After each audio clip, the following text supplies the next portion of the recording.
भगवान को नमस्कार करते हैं। साधु साधु साधु। नमो तस् भगवतो अरहतो सम्मा सम्बुद्धस्स। नमो तस् भगवतो अरहतो सम्मा सम्बुद्धस्स। नमो तस् भगवतो अरहतो सम्मा सम्बुद्धस्स। साधु साधु साधु। हम लोग ब्रह्मजाल सूत्र देख रहे हैं और ब्रह्मजाल सूत्र को क्रमशः देख रहे। तो अभी तक हम लोगों ने ब्रह्मजाल सूत्र का जो प्रथम भानवार है वो समाप्त कर लिया है। इसमें अभी तक हम लोगों ने, ये भी एक भगवान के गुण ही है। भगवान बुद्ध जैसे पृथकजन व्यक्ति भी भगवान के गुणों को देखकर प्रशंसा करता है।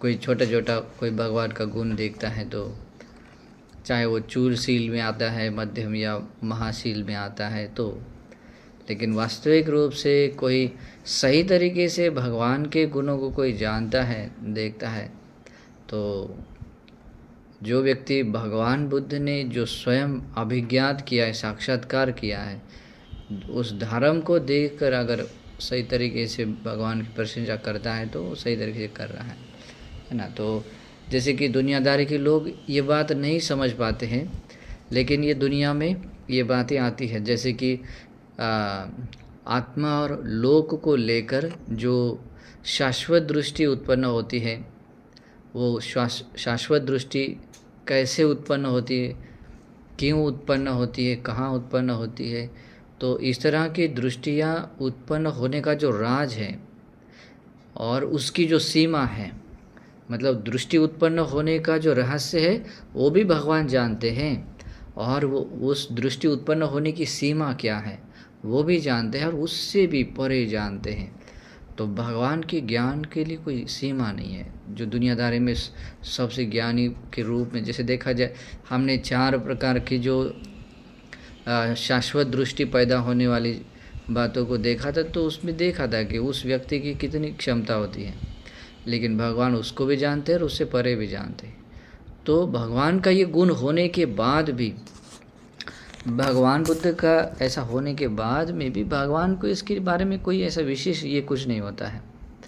भगवान के भीतर ऐसी कोई तृष्णा, हम भाव, मैं जानता हूँ, ऐसा वाला कुछ नहीं होता। भगवान ये सारे मतलब बातों से परे जान चुके। क्यों होते? क्योंकि उन्होंने निर्वाण पाया होता है।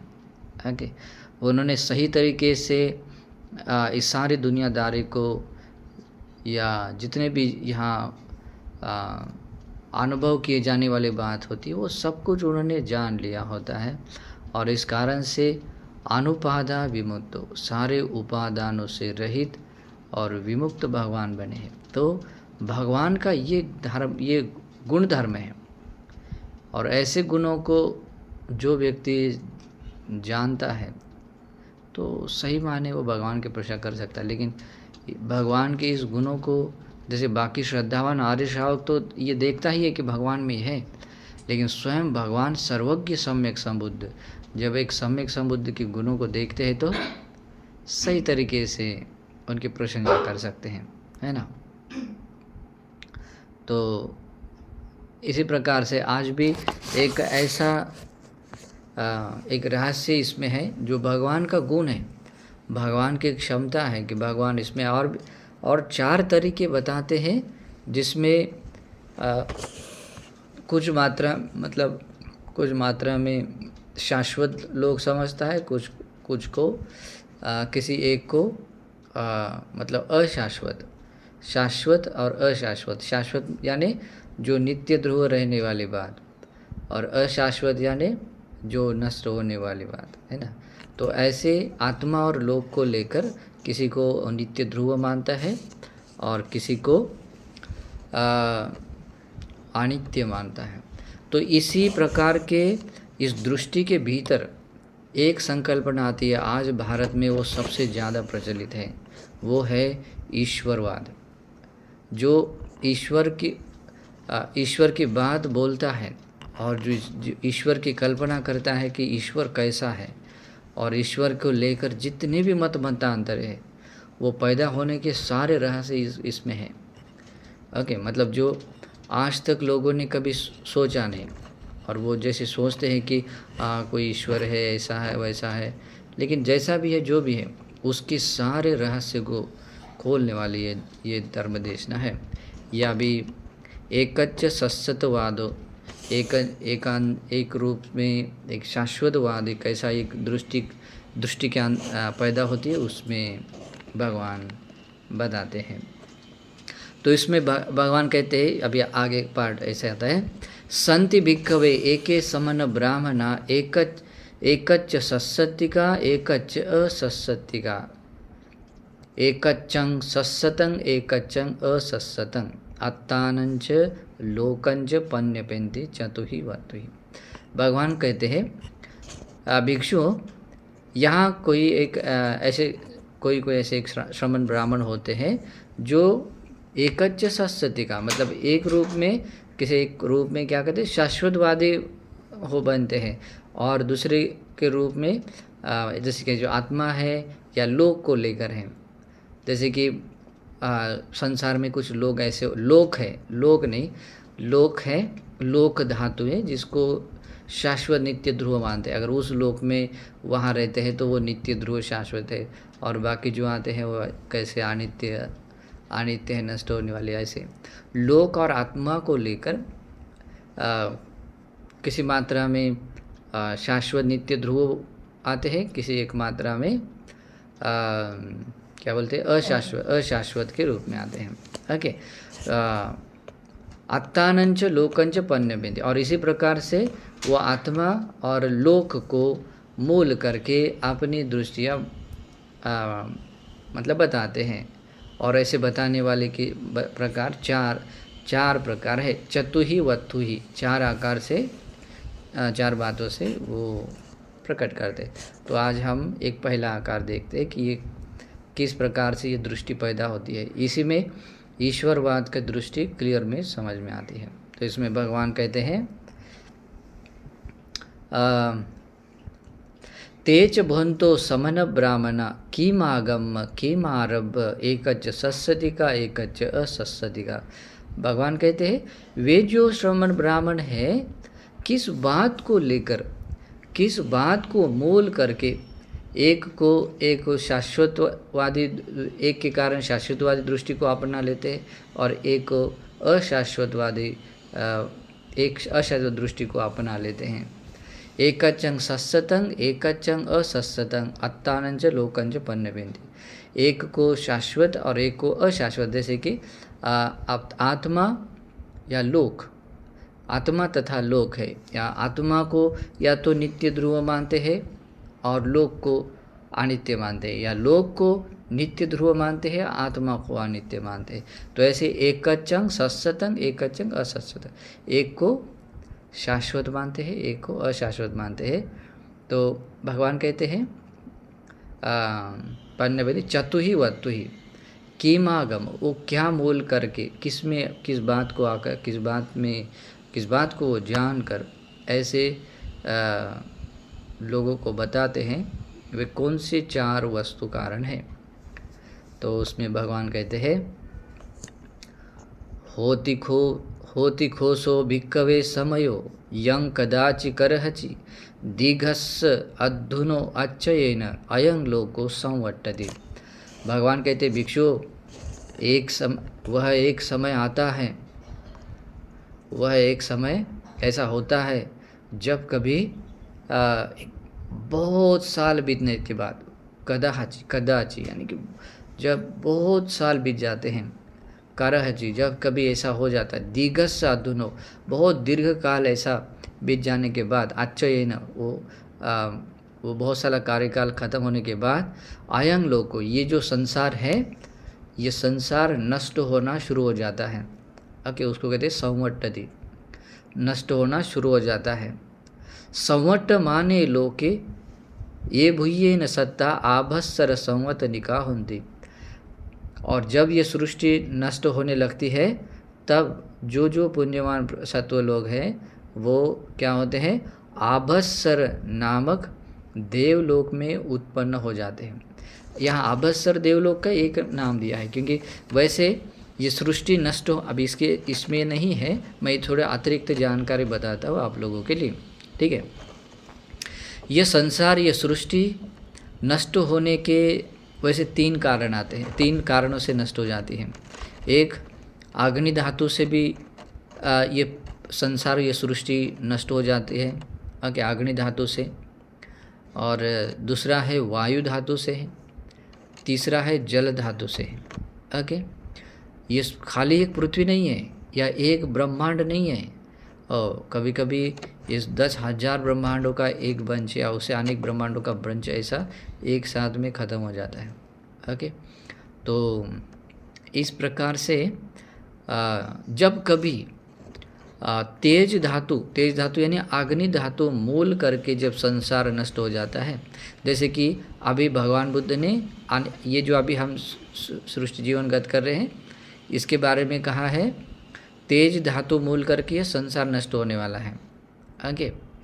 जब तेज धातु मूल करके अग्नि धातु से ये सारा संसार नष्ट हो जाता है, जैसे अभी ये कैसा होगा पता नहीं, लेकिन उसमें बताया है एक अपना जैसा सूरज है उसी तरह से अन्य भी सूरज, अभी एक सोलर जो प्लैनेट है ना, तो उसमें अंदर एक सूरज है, लेकिन इस चक्रवाल के अपने जहाँ पृथ्वी है इस यहाँ पर प्रकाश आने वाला या सृष्टि पर ये सारे लोग ब्रह्मांडों पर प्रकाश आने वाले, ऐसे अलग अलग ऐसे एक के बाद एक ऐसे 7 सूरज इसके संपर्क में आने वाले हैं, है ना। अभी कुछ साइंटिस्ट लोग भी ऐसी परिकल्पना करते हैं कि इसके अलावा भी सूरज से भी बहुत सुविशाल ऐसे सूरज हैं। अभी अपने सूरज का आकार देखा जाए तो पृथ्वी से बहुत बड़ा है, लेकिन उस सूरज के सामने वो सूरज बहुत बड़ा दिखा दे, वो उसमें से छोटा सा सरसों दाने जैसा दिखता है। ऐसा बताते हैं कि ये सूरज सरसों के बराबर है, ये इससे बहुत बड़े। हाँ, फिर वो भी उससे जो बड़ा है वो भी उसका भी एक बड़ा आता है। तो ऐसा तो साइंटिस्ट लोगों ने जस्ट एक अनुमान है लगाया, लेकिन भगवान बुद्ध ने कह दिया है कि ऐसे 7 सूरज निकलेंगे, उसे तेज धातु से ये अनेक ब्रह्मांड है ना नष्ट हो जाएंगे। पहले नष्ट होने का क्रम बताते। तो इस तरह से नष्ट होते समय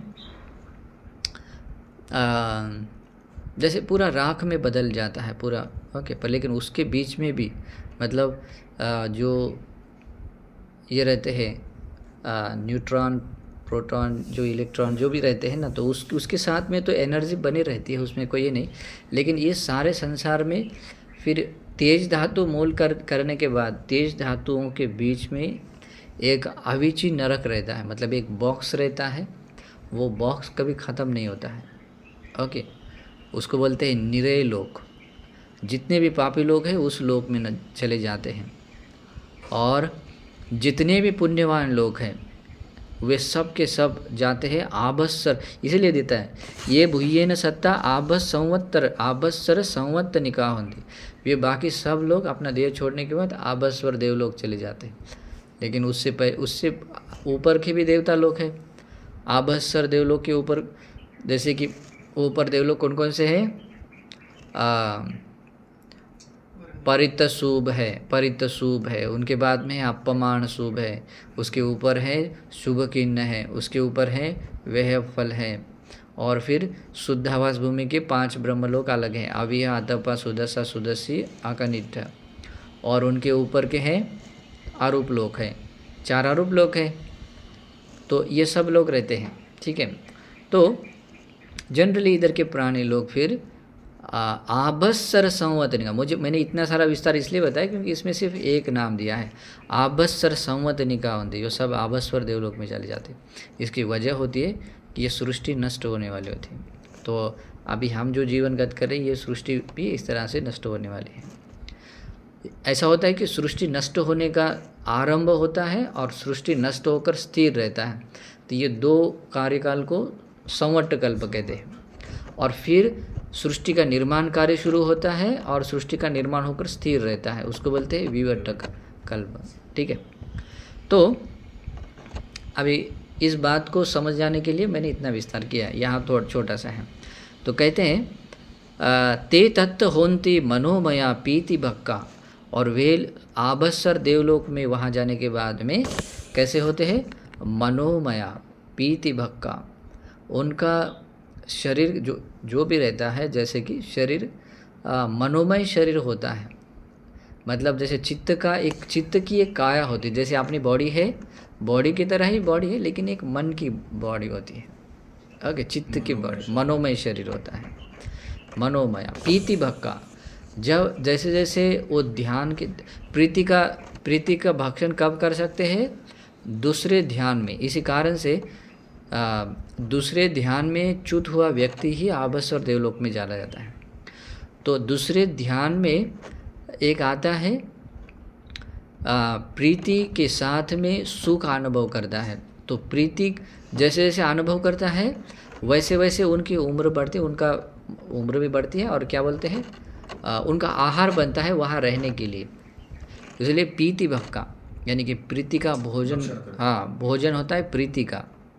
स्वयं प्रभा, और उस ध्यान में स्थिर होने के बाद उनका मनोमय शरीर बहुत तेजोमान होता है, उनके शरीर से खुद का प्रकाश होता है, उनके किसी के प्रकाश की जरूरत नहीं पड़ती, उनके शरीर से निकला हुआ प्रकाश होता है, जिस प्रकाश में वो रहते हैं। स्वयं प्रभा अंतलिख चरा, वो अंतरिक्ष में पूरे इस ब्रह्मांड की किसी भी जगह पर वो ऐसे ही सहज रूप से विचरण करने वाले। सुबठाइनो, और अपने क्या बोलते हैं मनोमय काया के अनुसार ही मनोमय बहुत ही सुंदर वस्त्र आभरण जैसा भी है जो भी वो पर धारण करके विहार करने वाले हैं। चीरंग दीर्घ मध्यान्ह तिष्ठति, और उनकी उम्र बहुत लंबी होती है।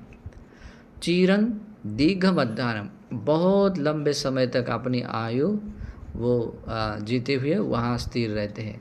तो सामान्य रूप से आभासर देवलोक की आयु होती है 2 कल्प। ओके, दिव्य रूप से 2 कल्प की आयु है। तो इस कारण से भी मुझे लगता है कि आभास्वर देवलोक में अगर दिव्य रूप से अगर कल्प की बात कहें तो जैसे संवट कल्प में एक जैसे कहा जाता है, तो मुझे लगता है कि जैसे संवट मतलब सृष्टि नष्ट होने का समय आरंभ होने के बाद में वो चले जाते हैं, और वो एक टाइम पीरियड उसको नष्ट होते होते होते प्रोसेस में एक असंख्य का पीरियड लगता है। ओके, और फिर वो नष्ट होकर स्थिर रहने का एक टाइम पीरियड रहता है, तो स्थिर रहने में भी एक असंख्य लगता है। ओके, हाँ 2 असंख्य। तो उस ब्रह्मी लोक के मतलब ब्राह्मी दिव्य कल्प को मूल करके मुझे लगता है उसको वो 2 कल्प का कार्यकाल हो सकता है, क्योंकि देखा जाता है कि जब विवर्त कल्प शुरू हो जाता है तो उस वहाँ से च्युत होकर वो सृष्टि निर्माण होने के बाद इस शून्य विमान में भी आते हैं। ठीक है, तो इस कारण से ये मेरा अनुमान है, लेकिन ये गलत भी हो सकता है। लेकिन जनरली इतना तो सत्य है, भगवान के वचन है कि उनकी आयु कल्प 2 कल्प की होती है। लेकिन ऐसा भी नहीं होता है, कभी कभी वहाँ पर विपाक देने वाला कर्म होता है, लेकिन उनके पास पुण्य कम होने से वो वहाँ पर जन्म लेते हैं, लेकिन वहाँ के संपूर्ण आयु जीते नहीं हैं। वो जितना पुण्य होता है वो हाँ 2 कारण होते हैं, एक कर्म होता है और आयु होती है। कभी कभी वो आयु जितना होता है उससे भी ज़्यादा उसका पुण्य कर्म होता है ना, उससे भी ज़्यादा कर्म होता है, तो वही च्युत होकर वही जन्म लेना भी होता है। और फिर से वो पुण्य कर्म शुरू हो जाता है अगली शरीर से। शुरू नहीं, वो ऑलरेडी रहते हैं, लेकिन किसी का कम होता है तो उसकी पूरी आयु जीते नहीं, उससे पहले ही ख़त्म हो जाता है। ठीक है, अभी इसमें बहुत बड़ा रहस्य आता है जो आजकल के भारतीय लोगों को पता होना चाहिए। ये जो ईश्वरवाद को लेकर जो अलग अलग मतांतर चलती है, तो वो पैदा होने का रहस्य इसमें बताया है। ठीक है, तो भगवान बुद्ध कहते हैं चीरंग दीर्घ मध्यान्ह तिष्ठति, वो बहुत लंबे समय तक वो वहाँ पर वो रहते हैं, ठहरते हैं। होती खोसो भिक्कवे समयो यं कदाचि करहचि दीघस्स अधुनो अच्छेन अयं लोको विवट्टति। देखो अभी वही बात आ गई। तो विवट्ट कल्प कब शुरू होता है? जब संवट कल्प के 2 आसंख्य कार्यकाल खत्म होता है। मतलब एक नष्ट होने का प्रोसेस में एक आसंख्य काल जाता है और नष्ट होकर स्थिर रहने का एक कार्यकाल। फिर विवट कल्प शुरू हो जाता है और विवट कल्प स्थिर रहता है। तो भगवान यहाँ कहते हैं होति खोसो भिक्खवे समय। भगवान कहते हैं भिक्षुओं वह एक समय भी होता है, ऐसा आता है, यं कदाचि करहचि, जब कभी एक ऐसा टाइम आता है, दीघस साधुनो, बहुत समय बीतने के बाद, आच्चयन, वो सारा समय बीतते बीतते वर्ष बीतने के खत्म होने के बाद, अयं लोको विवट्टति, ये सृष्टि निर्माण होना आरंभ हो जाता है। ओके, ये सृष्टि निर्माण होना आरंभ हो जाता है। विवट्टमाने लोके शून्यं ब्रह्म विमानं पातु भवति। और ये सृष्टि निर्माण होने के समय में ये जो ब्रह्म विमान है, अलग अलग ब्रह्मलोक के स्थान है, यानी कि उस ब्रह्मलोक में विपाक देने वाला कर्म स्वभाव है होता है। इस कारण से शून्य ब्रह्म विमान, इसको बोलते हैं शून्य ब्रह्म विमान। शून्य इसलिए कहते हैं क्योंकि उस ब्रह्मलोक में कोई भी प्राणी जन्मा नहीं होता है। आभस्सर देवलोक के नीचे वाला ब्रह्मलोक कौन सा है? कौन सा है? हाँ, परितशुभ नहीं, परितशुभ नहीं, कौन सा है? परितशुभ है, अपमान शुभ है ना। हाँ, परितशुभ अपमान शुभ है। उनके नीचे आता है महाब्रह्म लोक है, बाद में आता है ब्रह्म पुरोहित, उसके नीचे आता है ब्रह्म पारिसज्य लोक, फिर उसके नीचे आता है कामावचर दिव्य लोक। ओके, तो यहाँ पर आया है पहले उत्पन्न होता है ब्रह्म विमान। सृष्टि उत्पन्न होते हुए, सृष्टि उत्पन्न लोक संसार उत्पन्न होते हुए विवट्टमान, यानी कि सृष्टि निर्माण करे होते समय शून्य ब्रह्म विमान प्रादुर्भूत हो जाते, प्रकट हो जाते हैं। ओके, अथको अन्यतरो सत्तो आयु खयाच पुण्य खया वा आभस्सरकाया चवित्वा शून्यं ब्रह्म विमानं उपपज्यति। भगवान बुद्ध कहते हैं तब कोई एक अन्यतर, यानी कोई भी किसी का नाम नहीं है, लेकिन कोई एक सत्व जो आभस्सर देवलोक में है, आयु क्षय होने से, आयु खयावा पुण्य खयावा, उसका या तो उसका आयु जो ब्रह्मलोक का आभस्सर देवलोक का आयु है वो क्षय होता है, ये उसका पुण्य खया या पुण्य क्षय होता है। ओके, उस कारण से उस आभस्वर लोक से च्युत होकर, वहाँ से मतलब च्युत होना यानी डेड हो जाना, मरने के बाद शून्यं ब्रह्म विमानं उपपज्यति, शून्य ब्रह्म विमान। अभी निचले जो भी ब्रह्मलोक है उस ब्रह्मलोक में उसका उत्पन्न हो, जैसे कि महाब्रह्मा है, ब्रह्म पारिसज्य है, समझो महाब्रह्मलोक, महाब्रह्मा नामक ये लोक है, तो उसमें उसका जन्म हो गया। ओके, ब्रह्म विमान उपपज्यति, वहाँ पर वो अभी उत्पन्न हो गया। अभी वो पहला सत्व है, जब वहाँ पर कोई नहीं था तो वो ब्रह्म विमान कैसा था? शून्य था। जब वहाँ पर वो जन्म लिया तो ब्रह्म विमान शून्य है क्या? वो ब्रह्मलोक शून्य नहीं है, क्योंकि वो आ गया है ना। तो वो उसका जन्म होने के बाद, वो महाब्रह्मा का जन्म होने के बाद क्या होता है? उसका अस्तित्व रहता है, वो शून्य नहीं रहता है। तब क्या होता है? वहाँ पर भी सो तत्थ होती मनोमया, वहाँ पर भी वह क्या होता है? मनोमय शरीर वाला होता है। प्रीति भक्का, प्रीति ही उसका भोजन रहता है, प्रीति का भोजन करके रहने वाला। स्वयं प्रभा, अपने शरीर से, अपने ध्यान और चित्त के अनुभव का जो तेज होता है उसके शरीर से प्रकाश निकलता हुआ प्रकाश में रहता है, स्वयं प्रभा। अंतलिख चरा, वो भी अंतरिक्ष में, इस पूरे आकाश में कहीं पर भी वो विचरण कर सकता है, ऐसे अंतलिख चरा होता है। सुबठाई, अपने मन को अच्छे लगने वाले मनोमय रूप में ही वो अपने वस्त्र आभरणों को धारण करने वाला। चिरं दिग्गम अध्यानं तिष्ठति, वहाँ पर भी उसकी आयु बहुत लंबी, हजारों वर्ष की, बहुत लंबी, कभी कभी उससे भी ज़्यादा। लाखों वर्ष वाले, तो उतने चीर मध्यान्ह तिष्ठति, बहुत लंबे समय तक वो वहाँ पर ठहरता है, जीवित रहता है। फिर क्या होता है देखिए, तस् तत्थ एकचस दीघरतं निवसितत्ता अनभिरति परितस्सना उपपज्यति। भगवान बुद्ध कहते हैं इस तरीके से वो बहुत लंबे समय तक रहते हुए रहने वाले उस जो भी ब्रह्मा है उसके मन में एकच अकेला रहता। अभी इतने दिनों तक अकेला ही था, तो एकच अकेले रहते समय दीर्घ रहता और बहुत लंबे समय तक अकेले ही वहाँ रहते हुए निवसितत्ता, मतलब वहाँ पर अकेला ही अभी रह रहा है, बहुत समय रह रहा है। तो इससे क्या होता है, अनभिरति, उसका मन ऊब जाता है, मतलब उसको अकेलापन फिर महसूस होता है, ऊब जाता है।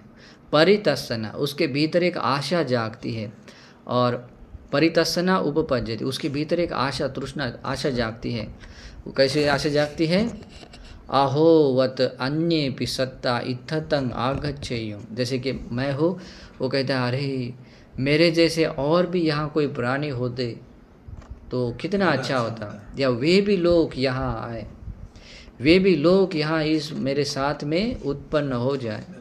ऐसे मन में एक आशा जगाता है, एक इच्छा जगाता है, आशा जगाता है। ओके, और ऐसे जगने के बाद में अत अन्येपि सत्ता आयु खयावा पुण्य खयावा आभस्सर काया चेवित्वा ब्रह्म विमान उपपज्यन्ते।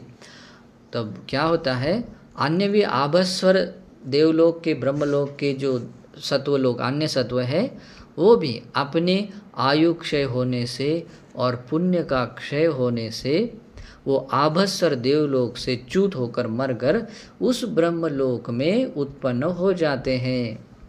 और तस्य सत्तस्य सहव्यतं, जो सबसे पहला जो ब्रह्मा उत्पन्न हुआ था उसके साथ में वे लोग भी उत्पन्न हो जाते। अभी वो अकेला नहीं है, अभी उसके साथ में और भी प्राणी है जो उस लोक में, उसने आशा किया था, हाँ, वैसे वो अभी बाकी भी सत्व उत्पन्न हुए, सहव्यतं, उसके साथ उत्पन्न हो गए।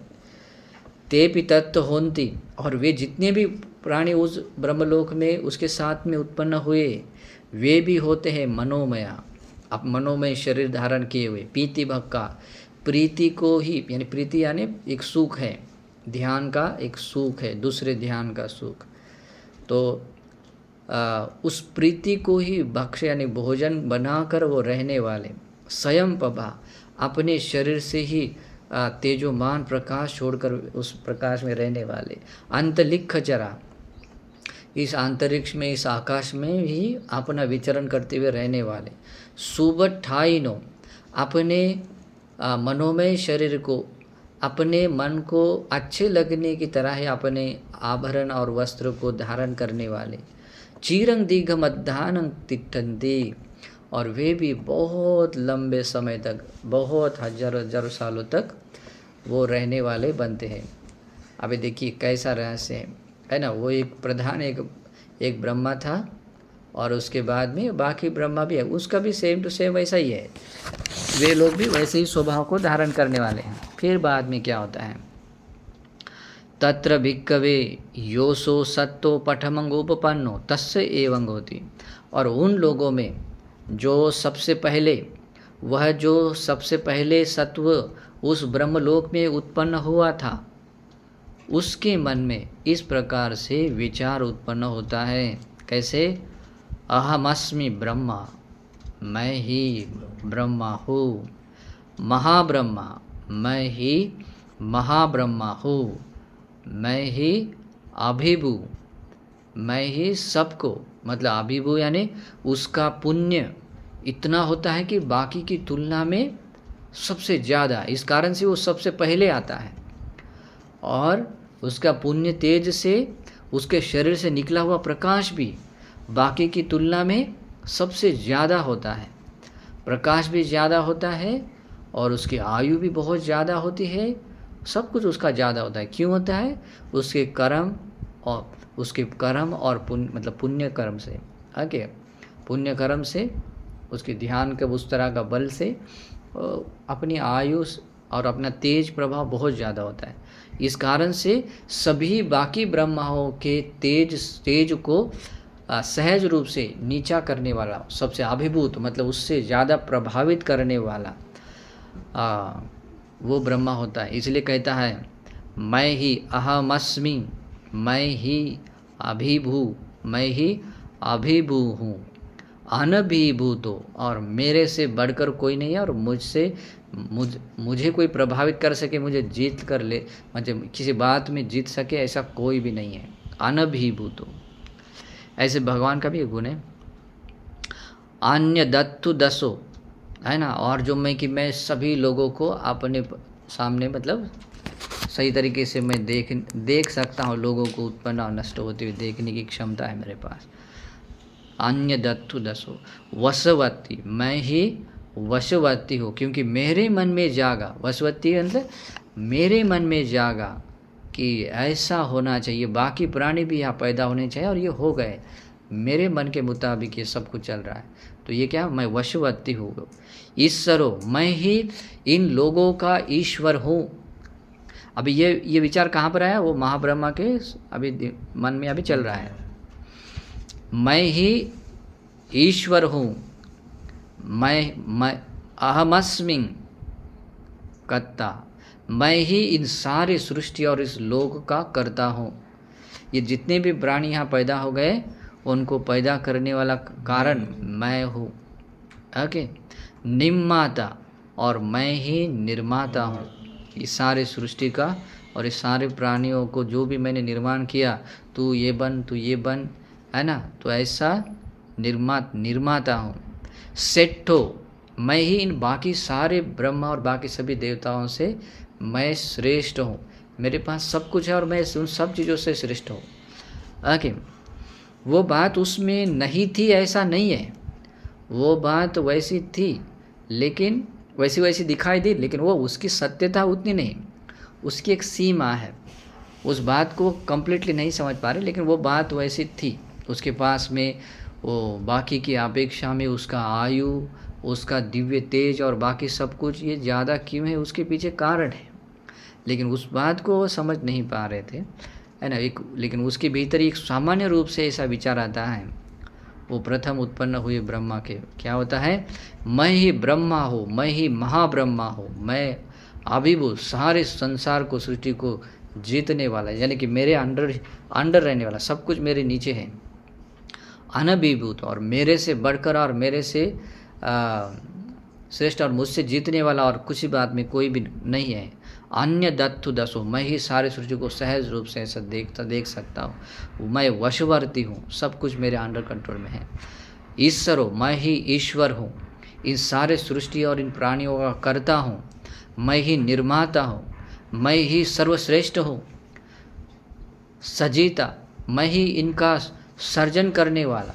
अभी ये भी देखो, जैसे कि बाद में वो तो एक ब्रह्मलोक हुआ, उसके बाद में निचले ब्रह्मलोक आते हैं, और वे भी सब जब आते हैं तो उन सारे लोगों को भी देखता है कि अरे ये सबसे पहला आया हुआ है, बाकी उसके बाद में आ रहे हैं। फिर कामावचर देवता है, वो भी आते हैं। फिर मनुष्य आते हैं, मनुष्य लोक में क्षत्रिय लोग आते हैं, ब्राह्मण आते हैं, फिर वैश्य आते हैं, फिर शूद्र आते हैं, फिर शूद्रों में भी अलग अलग ऐसे काम करने वाले सब आते हैं।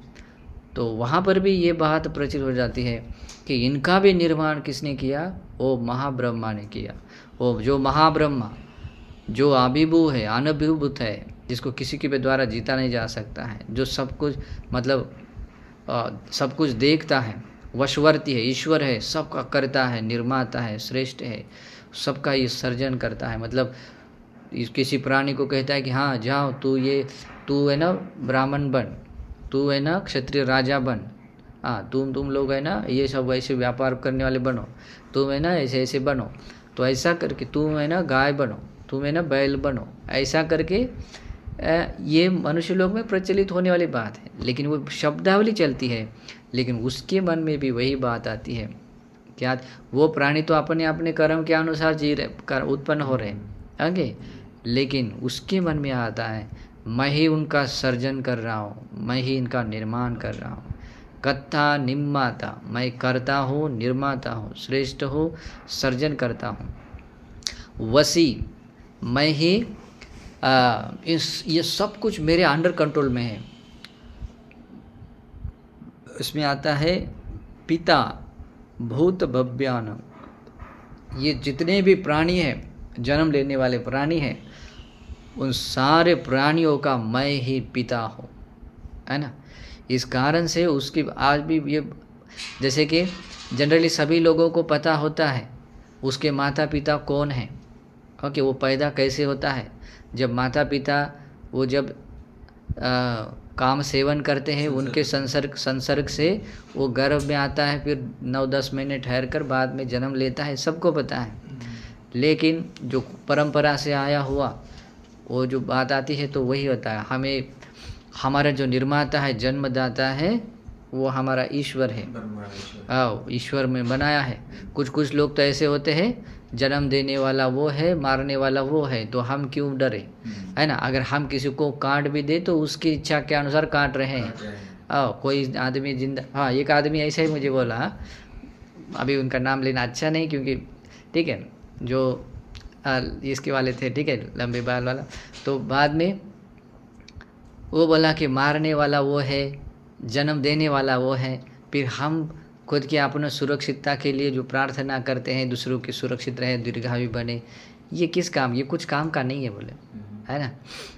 तो वहाँ तो मैंने ऐसे ही उत्तर दिया, ये तो आपका व्यक्तिगत मत है, और ये व्यक्तिगत में तो आप वो कर सकते हैं, आपको स्वतंत्रता है, ठीक है, आपका व्यक्तिगत मत ये करने के, अपनाने के लिए, दूसरों को आप थोप नहीं सकते, है ना। बाद में वो चुप हो गए, ठीक है, वो ये बात सही है, बोला व्यक्तिगत है, ठीक है। लेकिन बात ऐसी है कि कुछ लोग ऐसे होते हैं, और उन लोगों को भी पता होता है, आजकल के इधर के ब्राह्मण लोगों को भी पता है, और ब्राह्मण लोगों में ये कहते हैं हम ब्रह्मा के मुख से पैदा हुए, उनको भी पता होता है कहाँ पैदा हो गए, ठीक है। लेकिन वो तो प्रचलित बात आती है, और वो महाब्रह्मा जो एक्चुअल में महाब्रह्मा होता है, उस व्यक्ति को भी यही विचार मन में आता है, मैं ही इन सारे प्राणियों का पिता हूँ, ओके, पिता हूँ, यानी कि उसका सबका निर्माता हूँ, बाप हूँ, ठीक है। तो मया इमे सत्ता निम्माता, ये सारे सृष्टि के सारे प्राणियों का निर्माण मैंने किया है। तंग किस हेतु, अभी ये भी उसके मन में जो विचार आ रहा है, तो उसके भी पीछे क्या कारण है, वो कहता है ममन्नि पुब्बे एतदहोसी, मेरे ही मन में पहले इस तरह का विचार जागा था, अहोवत अन्येपि सत्ता इत्थतं आगच्छेयुः, अरे ये अन्य प्राणी भी इस सृष्टि में, बाकी जगह लोक में उत्पन्न हो जाए, तो ऐसे उसके मन में सबसे पहले उसके मन में इच्छा जागी, और उसी इच्छा के मुताबिक इति ममच मनोपनिधि, ये जो विचार जागा था, यही इसी प्रकार का मेरा मन का संकल्प था, मेरा मन का एक संकल्प था, अधिष्ठान था। इमेच सत्ता इत्थतं आगता, ये सारे प्राणी यहाँ पर जन्म ले, ये यहाँ पर आ जाए जन्म लेने के लिए, तो ये मेरा संकल्प था, और इस कारण से मेरा ऐसा विचार जागा, और ये सारे सृष्टि का ऐसा निर्माण हो गया। तो उसको बोलने के लिए भी एक वजह थी, और वो वजह के अनुसार वो ऐसा बोल रहा है। तो ये आजकल के जो लोग बोलते हैं ईश्वर का जो रहस्य है, हमारा ये ईश्वर है ना।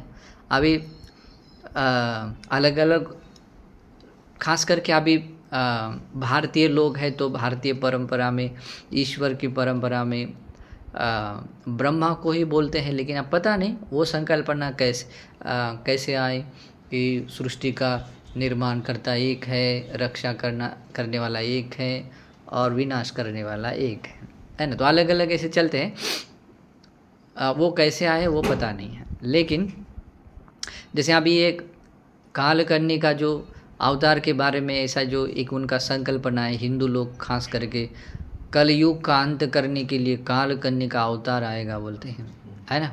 उनको कुछ भी पता नहीं होता है ना। हाँ, इतना है कि हिंदू लोगों के भीतर एक बात होती है, सत्य का 1-2% वो पकड़ लेते हैं, और बाकी 99%, 98% पूरा झूठी कहानी का एक पूरा ये बना लेते हैं, लेकिन उसमें परसेंटेज होता है 1 और 2%।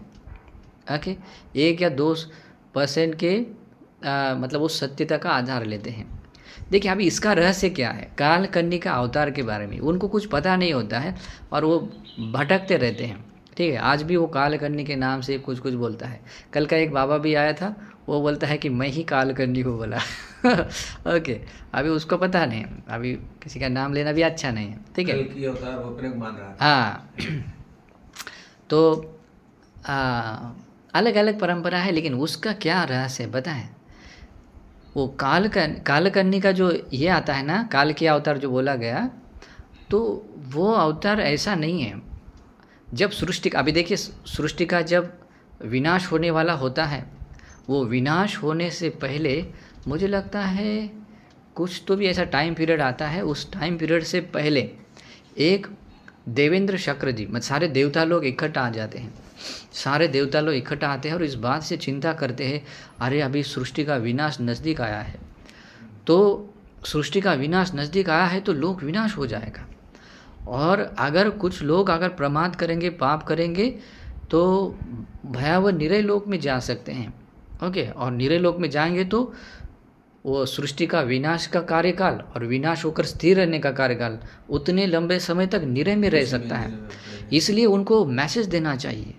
तो देवेंद्र शक्र जी चातु महाराजिक देवताओं को ऑर्डर करता है, आज्ञा करता है, जाओ तुम मनुष्य लोक में एक ऐसा मनुष्य का रूप धारण करो जो बहुत ही काला है, शरीर में बहुत ही मतलब एक बड़ा सा रूप धारण करना है, बाकी मनुष्यों की अपेक्षा में बहुत बड़ा सा रूप है, बहुत ही काला कुट्ट रूप धारण करना है, लाल आंखें। ओके, और आँखों में पूरे आंसू लेकर, आँखों में आंसू लेकर, लंबे बाल खुले खुले छोड़ता हुआ, और मतलब अलग अलग ऐसा उसका ये बताया गया है। ओके, और ऐसे रूप आप धारण करो और मनुष्य लोक में विचरण करते हुए ये मैसेज दे दो कि आज से इतने समय बाद, आज से इतने समय बाद ये सृष्टि का विनाश होने वाला है, सृष्टि का विनाश होने वाला है, और सृष्टि का विनाश होने वाला है। तो आप लोग ध्यान कीजिए, आप लोग अपने भीतर कुशल धर्मों को बढ़ाइए। और इस तरीके से बताते हैं। तो उसमें जो जो विश्वास करते हुए अपने भीतर कुशल धर्म बढ़ाते हैं, वो सब लोग अपना देह छोड़ने के बाद आवास और देवलोक है उससे ऊपर के देवलोक में चले जाते हैं। जो उनके आज्ञा का पालन नहीं करते हैं, वो सब के सब मरने के बाद निरय नामक नरक लोक में चले जाते हैं। ये हो गया सृष्टि के नष्ट होने के समय में। अभी होता है 4 युग बदलते हैं।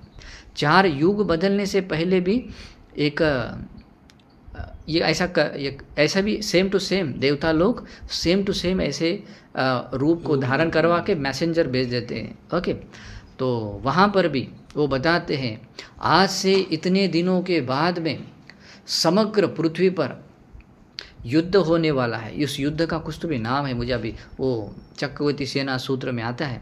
ओके, युद्ध होने वाला है।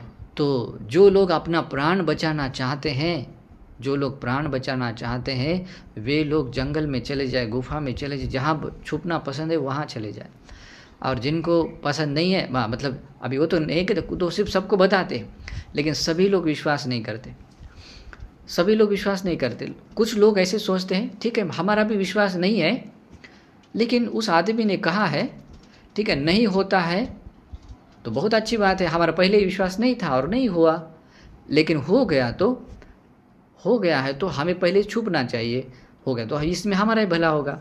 लेकिन उसका विश्वास नहीं होता है, फिर भी जाकर वो छुप जाते हैं, और जो छुप जाते हैं वही बच जाते हैं। 7 दिन 7 रात तक पूरे पृथ्वी पर युद्ध होकर सारा विनाश हो जाता है, सब लोग काट जाते हैं, उसको मृग संज्ञा जागती है। तो जो बच जाते हैं वो बाद में आकर आप, तो फिर इक्का दुक्का कोई देख कर फिर उससे बढ़ता है, वो सृष्टि फिर बाद में। ये होता है युग का अंत हो जाना। कलयुग ऐसे अंत होता है। कलयुग का अंत होने के लिए कल्कि का अवतार ऐसा नहीं है कि जो मनुष्य में जन्म होकर ऐसा, वो देवता लोग देवेंद्र शक्र जी चातु महाराज देवताओं को आज्ञा करते हैं कि ऐसा रूप धारण करके ऐसा मैसेज दे दो, ओके। और उसका जो अंत है, मनुष्य के अपने कर्मों के मुताबिक ही इस युग का अंत होता है। और जब उसमें भी लोगों के भीतर अच्छाइयाँ बढ़ना शुरू होता है, तब कलयुग ख़त्म होता है तो डायरेक्टली सतयुग नहीं चलता है, बाद में त्रेता युग आता है, बाद में द्वापर युग आता है, बाद में सतयुग आता है। तो ऐसे युग बदलते हैं वो कर्मों के आधार पर, ऐसे किसी के इसमें नहीं होता है। तो ऐसा है रहस्य। लेकिन ये बाकी लोगों के दुनियादारी का कुछ पता नहीं होता है, ठीक है। तो ये मैं एक्स्ट्रा बात इसलिए बताई क्योंकि वो थोड़ा सा इसके रिलेटेड है। हाँ, ठीक है। तो अभी इसमें बात आती है, अभी ईश्वर शब्द का रहस्य, निर्माण होने का रहस्य, और उस बात को लेकर जो आत्मा या लोक को लेकर शाश्वतवाद, नित्य ध्रुव शाश्वतवाद कैसी दृष्टि पैदा हो जाती, जो मिथ्या है। और ऐसी मिथ्या दृष्टि जहाँ कहीं जिस किसी व्यक्ति में पैदा होती है, वो व्यक्ति कभी संसार से मुक्त नहीं हो सकता, उसको मोक्ष नहीं मिल सकता है। वो मिथ्या दृष्टि से, मिथ्या मार्ग में अनुसार वो संसार में ही भटकता रहता है। इस कारण से इस मिथ्या दृष्टि को मिथ्या दृष्टि के रूप में देखना है। और देखिए भगवान इसका क्या रहस्य बताते हैं। इसमें बताते हैं, ये पीते सत्ता पच्छा उपपन्ना तेसम्पि एवं होती। अभी उसको तो मन में पहले तो आया, लेकिन जो प्राणी, उस जो प्रधान पहले प्राणी के उत्पन्न होने के बाद उत्पन्न हुए, पच्छा उपपन्ना, उनके बाद में जो प्राणी जितने भी ब्रह्मा उत्पन्न हो गए, तेसम्पि एवं होती, उनके मन में भी ऐसा विचार आता है, आयं खो भवं ब्रह्मा, यह जो ब्रह्मा है, यह जो है, ये जो प्रथम स्थान पर आया हुआ है, वही ब्रह्मा है, महाब्रह्मा है, हम लोगों के जैसा नहीं है, हमसे भी ज़्यादा पुण्यवान, ज़्यादा तेजवान महाब्रह्मा है। अभिभू, हम लोगों का जो तेज है, पुण्य है, उससे ज़्यादा प्रभावित करने वाला, बड़ा ज़्यादा पावर रखने वाला अभिभू है। अनभिभू, तो उससे बढ़कर और हम लोग कोई भी नहीं है ना। इसी कारण से वही अनभिभू तो है। अन्य दत्तु दसो, और इस सब को सहज रूप से वो देख सकता है, समझ सकता है। वशवर्ती है, हम लोगों का ईश्वर है। हम लोगों के गुण और उसके पुण्य कर्म बाकी सब चीज़ों में आगे होने कारण हम लोगों का ईश्वर है, कर्ता, वो हम लोगों का ही कर्ता है, क्योंकि उसी के मन में आया था, इसीलिए हम लोग यहाँ उत्पन्न हो गए। वो हमारा कर्ता है। निम्माता, हमें निर्माण किया इसी व्यक्ति ने, अगर उसके मन में नहीं आता है तो शायद हम पता नहीं, लेकिन हमारा निर्माण हो गया। सेठो, और हम लोगों में ये सर्वश्रेष्ठ गुण पुण्य और सब चीज़ों में श्रेष्ठ हैं। सजिता, और इसी व्यक्ति ने हम लोगों का सर्जन किया है कि तुम ऐसा बनो, ऐसा बनो, ऐसा यहाँ जन्म लो। वसी पिता भूत भव्यान, और ये जो प्राणी यहाँ बन रहे हैं, वो आ रहे हैं, उनका वो पिता है, उनको अपने वश में रखने वाला है। इमिना मयंग भोता ब्रह्मणा निमिता, और हम लोग भी यहाँ निर्मित हो गए हैं, तो इन्हीं ब्रह्मा ने हम लोगों का भी निर्माण किया है। तंग किस हेतु, उसके पीछे भी क्या हेतु है, उनके मन में भी ऐसा क्यों विचार आ रहा है। इमन्य मयंग अदस्साम इद पठमंग उपपन्न, हम लोग भी अपने से पहले इसी व्यक्ति को उत्पन्न हुआ देख रहे हैं। इससे पहले नहीं था, हम लोग भी इसी को देख रहे कि ये हमसे पहले उत्पन्न हुआ है। मयंग पनम पच्छा उपपन्न, और हम लोग ही है इस व्यक्ति के बाद में, इस व्यक्ति के मन में उत्पन्न हुए विचारों के बाद में हम लोग उत्पन्न हुए। इस कारण से हमारा ईश्वर यही है, ब्रह्मा महाब्रह्मा अभिभू अनभिभूतो अन्य दत्तु दसो वशवर्ती, ईश्वर कर्ता निर्माता श्रेष्ठ सर्जिता, वशी प्राप्त पिता, भूत सारे प्राणियों का पिता है ना, जन्म देने वाला। तो इस तरीके से ये सारे शब्दावली वो बाकी ब्रह्मा भी उसको एक्सेप्ट करते हैं, और वो ब्रह्मा तो खुद ही बोलता है और बाकी लोग भी ये बोलते हैं, स्वीकारते हैं। अभी सोचिए, वो बाकी ब्रह्मा होकर भी वो ऐसे स्वीकार करते हैं। कहने का मतलब गुरुजी ये है कि मिथ्या दृष्टि वहां तक है, हाँ, तो उसी तरह की है जैसे यहाँ छोटे प्राणियों रूपावचर कामावचर। तो सोचिए, वो जो महाब्रह्मा, तो उसके भीतर प्रथम वो मिथ्या जागा, तो सोचिए यही दृष्टि जब अभी आगे आता है, ये रहस्य मनुष्य लोक में जो ईश्वरवाद और बाकी लोग आत्मा और लोक को लेकर किसी बात को लेकर या नित्य ध्रुव शाश्वत है बोलना या कोई अनित्य अध्रुव है, ये जो बात आती है, इसके पीछे जो रहस्य है वो रहस्य इसमें आता है। देखिए ऐसा होता है, बाद में आता है तत्र भिक्कवे यो सो सत्ता पठम उपपन्नो सो दीर्घायु तरोच होती। अभी देखो और रहस्य है उसमें, जो पहला प्राणी उस ब्रह्मलोक में उत्पन्न होता है उपपन्नो सो दीर्घायु तरो, बाकी ब्रह्माओं की अपेक्षा उसके पुण्य के कारण उसकी आयु बहुत लंबी होती है। दीर्घायु तरो मतलब बाकी ब्रह्मलोक की आयु से भी उत्तरीतर, उससे ज़्यादा लंबी आयु होती है। वर्णवंत तरो, उसके शरीर से निकला हुआ वर्ण और प्रकाश भी ज़्यादा उत्तरीतर होता है, ज़्यादा श्रेष्ठ होता है। महेशक्कतरो, उसका इतना अनुभव और तेज होता है, उसके सामने बाकी सारे लोग फीके पड़ जाते हैं। मतलब उसका ना महेशक्य भाव, मतलब हर कोई व्यक्ति उससे सब कुछ नीचे, सब उसके सबसे ज़्यादा पावरफुल व्यक्ति। आगे ये च पनते सत्ता पच्छा उपपन्ना ते अप्पा युक तराच होंदी दुब्बन तराच अप्पे सक्क तराच। और जो उसके बाद में उत्पन्न हुए जो प्राणी होते हैं, वो प्राणी कैसे होते हैं? अल्पायु होते हैं। अपने पुण्य के मुताबिक उनकी आयु थोड़ी कम होती है और उनके शरीर से निकला हुआ जो प्रकाश है वो थोड़ा कम होने से कम, बहुत कम नहीं होता है, लेकिन उनसे कम होने से उसको दुर्वर्ण कहते हैं। अल्पे सक्कतरा, जो पहला ब्रह्मा था उसकी अपेक्षा में बहुत अल्पे शाख्य, यानी कि उसका अनुभव उतना नहीं होता है, ऐसा होता है। ठानंखो पने तंग भिक्कवे विज्जति, भिक्षु ये बात ऐसी होना संभव नहीं होती है। क्या होती है? यंग अन्यतरो सत्ता तम्मा काया चवित इत्थ तंग आगच्छति। वह जो अन्यतर जो बाकी प्राणी उत्पन्न हुए थे, उन प्राणियों में से कोई प्राणी उस आभास्वर देवलोक से आभास्वर नहीं, उस महाब्रह्मा या जो भी निचले वाले ब्रह्मलोक है, उस ब्रह्मलोक से, उस काया से च्युत होकर इस मनुष्य लोक में उनका जन्म होता है। इत्थतंग आगच्छति, इस मनुष्य लोक में उसका जन्म आता है। इत्थतंग आगतो समानो अगारस्मान गारिंग पब्बजति। और यहाँ आने के बाद, मनुष्य लोक में आने के बाद, अभी मनुष्य लोक भी अपने कर्म के अनुसार ऐसा बना होता है। यहाँ आने के बाद में अभी ब्रह्मलोक से आया है ना, तो ब्रह्मलोक से आया है तो उसके भीतर, तो मतलब गुरुजी जब वो च्युत होंगे वहाँ वाले, यहाँ आएंगे मृत्यु लोक में अपने, तो तब तक विघट स्थिर हो गया होगा या उसके लायक भूमि यहाँ बन गई होगी? नहीं, सब अपने अपने शून्य विमान, वहाँ जैसे जैसे सारा सृष्टि का शून्य विमान बन जाता है। अच्छा। और उस कर्म के विपाक के अनुसार वहाँ वो प्राणी कर्म के अनुसार जन्म लेते हैं। हाँ, तो ऐसा है। इस कारण से मनुष्य लोक में उत्पन्न विपाक देने वाले कर्म होने से मनुष्य लोक में आते हैं। तो वो व्यक्ति क्या होता है? इत्थतंग आगतो, इस मनुष्य लोक में आता है, और ऐसा आकर आने के बाद में ब्रह्मलोक से आए ना, तो काम भोगों में रस नहीं है, इस दुनियादारी में रस नहीं है।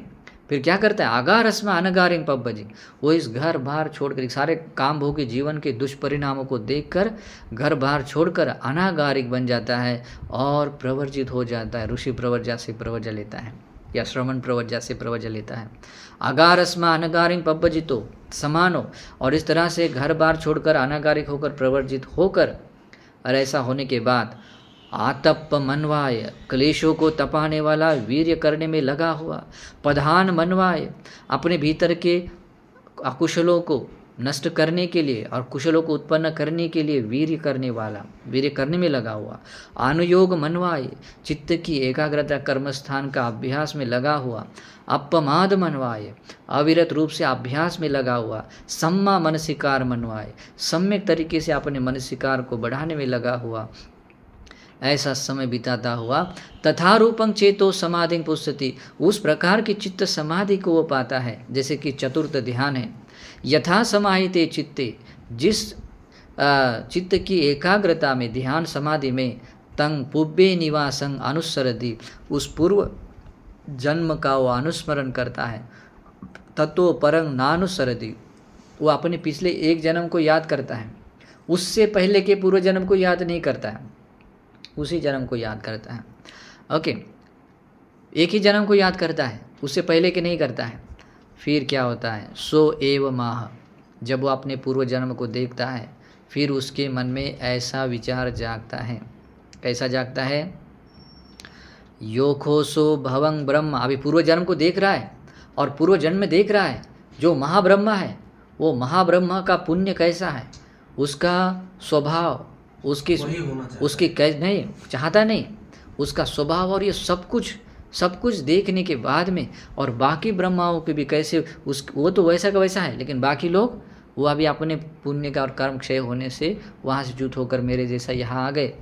तो उसके मन में क्या आता है देखिए, योखोसो भवं ब्रह्मा महाब्रह्मा, वह जो ब्रह्मा बना हुआ है, महाब्रह्मा अभिभू है, अनभिभूतो, जो किसी के भी द्वारा परास्त न होने वाला, सब कुछ जीताने वाला, अन्य दत्तु दसो, और सभी प्राणियों को सब तरह से देखने वाला, वशवर्ती ईश्वर, ईश्वरो कर्ता निर्माता, जो करता है सारे सृष्टि का, सारे सृष्टि जीव सत्वों का निर्माता है, सभी प्राणियों में सेठो सज्जिता, वो श्रेष्ठ है और सबका ये सर्जन करने वाला, निर्माण करने वाला, वसी सब कुछ अपने अंडर कंट्रोल रखने वाला, पिता भूत भव्यानम, जो जन्म लेने के स्वभाव का है उसका जो पिता है, वो जो पिता है, ये न मयंग भोता ब्रह्मणा निमिता, और वो कहता है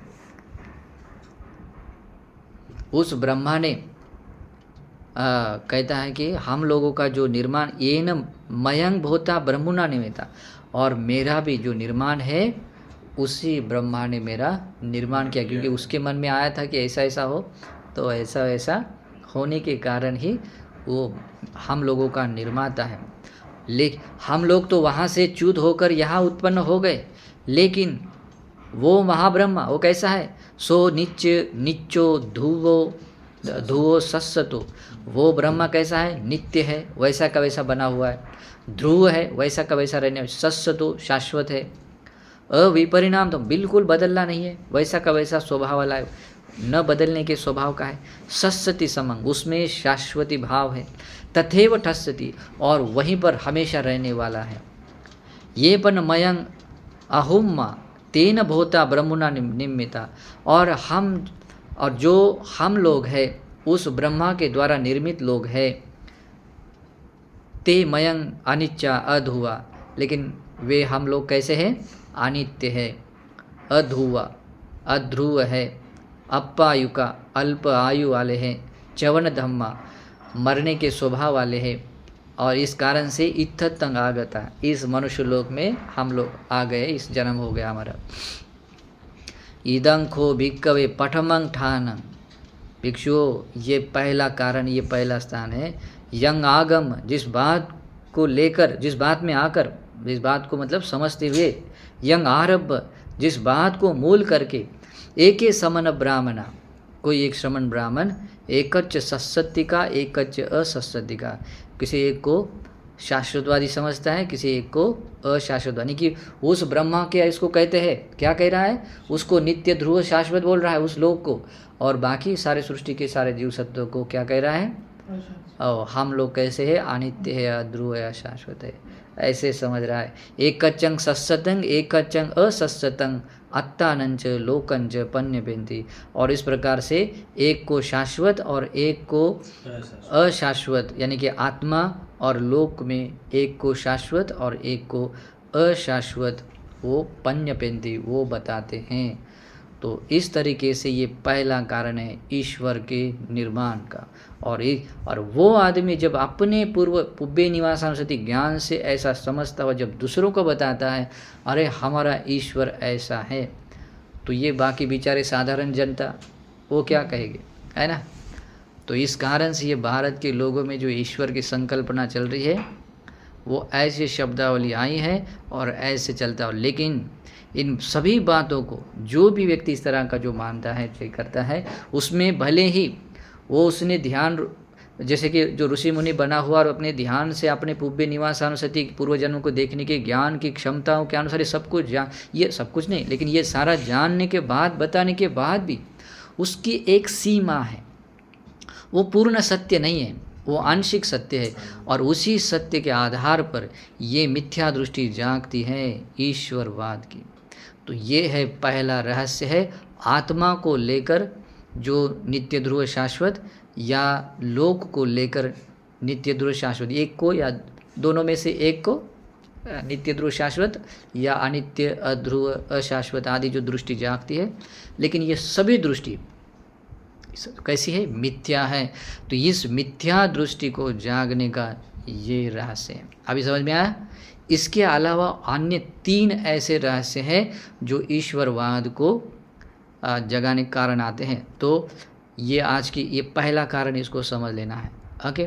और हम लोगों के पास देखिए, हम तथागत सम्यक संबुद्ध जो सर्वज्ञ है और अपने सर्वज्ञता ज्ञान से ये सारा रहस्य ईश्वरवाद से जुड़े, आत्मा और लोक से जुड़े जितने भी मिथ्या दृष्टि पैदा होती है उसका सारा रहस्य बताने वाले। इस कारण से रहस्य को समझते हुए मिथ्या दृष्टि को छोड़कर मिथ्या दृष्टि के मैल को दूर करते हुए स्वयं को सम्यक दृष्टिवान बनना चाहिए। ठीक है। और ये सब सम्यक दृष्टिवान मतलब ये सारा सम्यक दृष्टि को समझते हुए भगवान के गुणों को भी देखना है। अहो भगवान बुद्ध कितने ज्ञानी हैं, भगवान के गुण और शक्ति और सब कुछ कैसा अद्भुत है।